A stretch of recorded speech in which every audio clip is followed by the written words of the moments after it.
What if the person you love most is secretly destroying you? Dark psychology in relationships isn't just manipulation. It's a slow, silent poison that erodes your soul. You're already caught in its grip, and you might not even know it. Welcome to the battlefield of the heart, where love is a weapon and trust is a trap. Meet Rachel, a vibrant woman who thought she'd found her soulmate in Ethan. He was charming, attentive, the kind of man who made her feel alive. But 6 months into their relationship, Rachel's a shadow of herself, doubting her worth, isolated, afraid.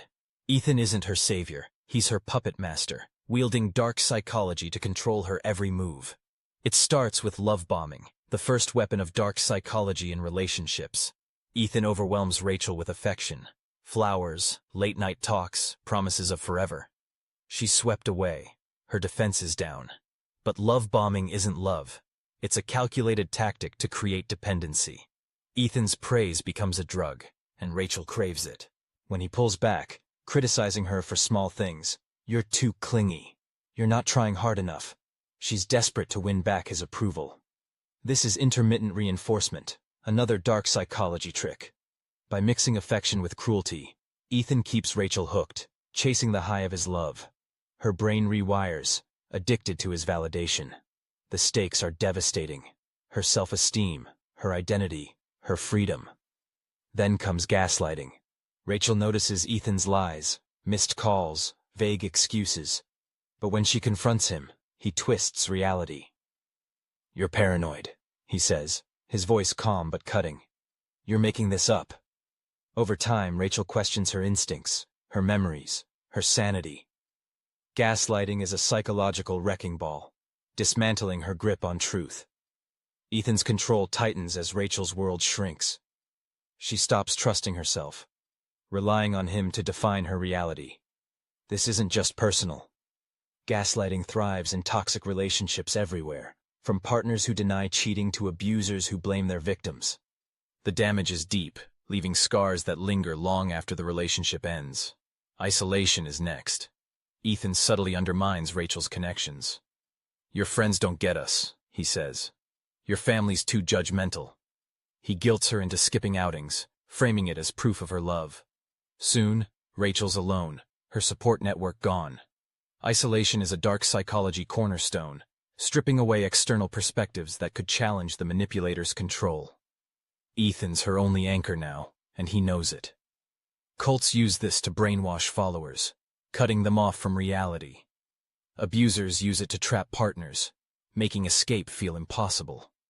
Rachel's trapped in a cage she can't see, her world reduced to Ethan's whims. Triangulation deepens the manipulation.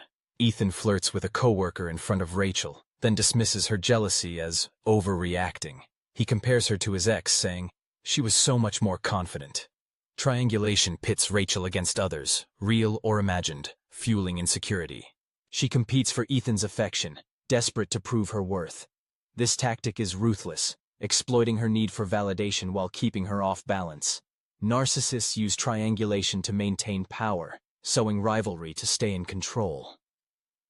Rachel's confidence crumbles, her sense of self eroded by constant comparison. Finally, guilt-tripping seals Ethan's dominance. When Rachel tries to set boundaries, he sulks, saying, "If you really loved me, you wouldn't do this." When she questions his behavior, he snaps, "You're hurting me by not trusting me." Guilt-tripping turns Rachel's empathy against her, making her feel responsible for his pain. She apologizes, compromises, sacrifices, anything to ease the guilt. This is dark psychology at its cruelest, weaponizing love to enforce compliance. Abusers use it to silence objections. Manipulators use it to demand loyalty. Rachel's trapped, her heart chained to Ethan's agenda. Rachel's life unravels. She's anxious, exhausted, a stranger to herself. Ethan's tactics are invisible, cloaked in love and concern, making them impossible to name. She feels broken, but blames herself, just as Ethan intended. One day, a friend, someone Ethan hasn't fully isolated, slips Rachel a podcast about dark psychology. The terms hit like lightning: love bombing, gaslighting, triangulation. It's her life, laid bare. Rachel starts journaling, documenting Ethan's lies, his patterns. She notices how his love always comes with strings, how his apologies never change his behavior. Knowledge becomes her shield. She confides in her friend, rebuilding a lifeline. She confronts Ethan, her voice shaking but firm. I see you now. I'm done. Ethan's mask slips, his charm replaced by rage, but Rachel walks away. Freedom isn't instant. She's haunted by doubt, guilt, the scars of manipulation. But she's fighting. She seeks therapy, reconnects with friends, learns to trust her instincts again. Dark psychology leaves wounds, but they don't define her. You can fight too. Step 1. Recognize the red flags. Love bombing feels too good to be true. Gaslighting makes you doubt reality. Isolation cuts you off. Triangulation breeds rivalry. Guilt-tripping exploits kindness. Step 2. Document everything.